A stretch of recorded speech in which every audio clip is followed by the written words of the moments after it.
Hello everyone, this is Subathra Mylsamy, partner at AK Mylsamy and Associates. Wishing all of you a very happy Navratri celebrations. Today's video is going to be about a very useful and very essential act which all of us have to know. It's going to be on the Maintenance and Welfare of Parents and Senior Citizens Act, which came into existence in 2007. India as a country, we have been living together and taking care of our parents and elders at home and as joint families. But as the society has started changing, I think everybody has become so busy and involved in their own lives that we have forgotten to take care of our parents and elders. And due to their old age and their needs and necessities which have to be covered for them, this act came into existence. Now, I will take you on to look into the aspects of the salient features of the acts and the other requirements which are covered under the act. So let us see who is a senior citizen under this act. So a senior citizen means any person who is a citizen of India and who has attained the age of 60 years or above. This act also applies to Indian citizens who are living outside of India. Another important feature which you have to note about this act is it has also brought in parents into relevance. So parents are here referred under the act as any father or mother, whether they can be biological, adoptive or stepfather, stepmother, whether or not the father or the mother is a senior citizen. So please note that even parents fall under the maintenance and welfare of this act along with the senior citizens.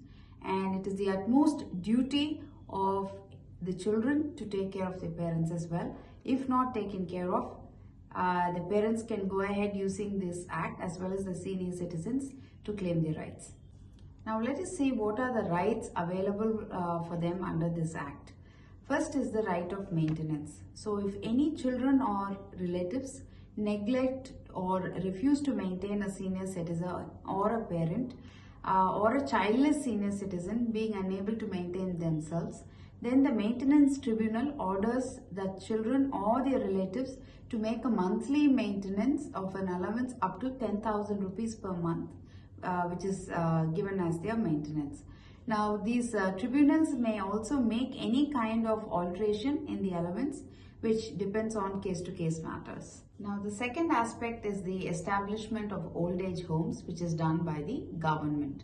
Now the state government must establish at least one old age home in one district, and this old age home should be made to accommodate at least about 150 senior citizens. Now the state government can also prescribe certain schemes which is for managing of the old age homes, which includes the standards and the types of services which are going to be provided in these old age homes, and these services must include medical care and also means of entertainments for the senior citizens. Now the state government also should ensure that for the medical facilities, which is they have certain provisions which they need to comply with. One is the bed facility. It has to be fully or partially funded hospitals by the state governments, and it should be provided with beds for senior citizens. Next is something called as there should be separate queues for the senior citizens and facility for treating any kind of chronic or terminal or degenerative diseases which gets provided for the senior citizens. And there should be facilities for old age patients in every district hospital, and that hospital must be headed by a medical officer with experience in taking care of old age people. And also expanding the research for chronic elderly diseases and aging. Very important aspect is next is on the protection of life and property. So the state government provides comprehensive action plan for providing protection of life and property of senior citizens. So where any senior citizen has transferred his property, say by means of a gift or by a will, where there is subject to any condition that the transferees, say for example, whether it is going to go to the son or the daughter or their relatives, they're called as the transferee. They have to provide the basic amenities and the basic physical needs to the transferor so that they will be taken care of. So in case the son or daughter or the relatives fail to provide any kind of such amenities and physical needs, then the transfer of the property shall be deemed to have been made by fraud or coercion or under undue influence and shall at the option of the transferor be declared void by the tribunal. So as I told before, where there is any senior citizen has the right to receive the maintenance out of his estate which has been transferred, and if that notice has already been given to the transferee, it is the duty and obligation of the transferee to ensure the maintenance is given and taken care of for the senior citizens. So in cases where the senior citizens themselves are incapable of going and enforcing their rights of action, then certain organizations like NGOs can step forward and take their rights forward and help out the senior citizens. So next, what we are going to look into this is the application for monthly maintenance. Now, who shall apply for the monthly maintenance? So any senior citizens by themselves or the parent, or if they are all incapable of doing, any voluntary association which is authorized by them, it can be an NGO, most of the times it is, or the court, which is the tribunal itself, may take cognizance of the suo motu. Next is on the time limit.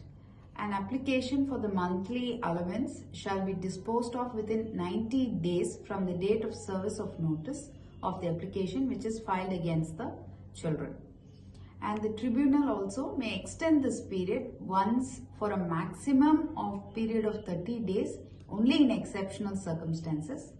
And the most important point to note here is the summons also is served even to the children or their relatives who are residing out of India. Now next is we have seen about how to apply the time limit. Next is on the procedural aspect, which is on the how they will take it forward, the conciliation. So here the tribunal, before hearing any kind of application which is filed under section 5, it will refer the same to a conciliation officer.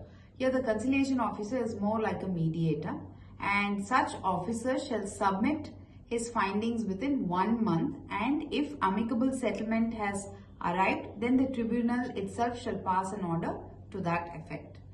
In case after the conciliation nothing has come through, the tribunal shall hold an inquiry and it will also pass orders for the maintenance.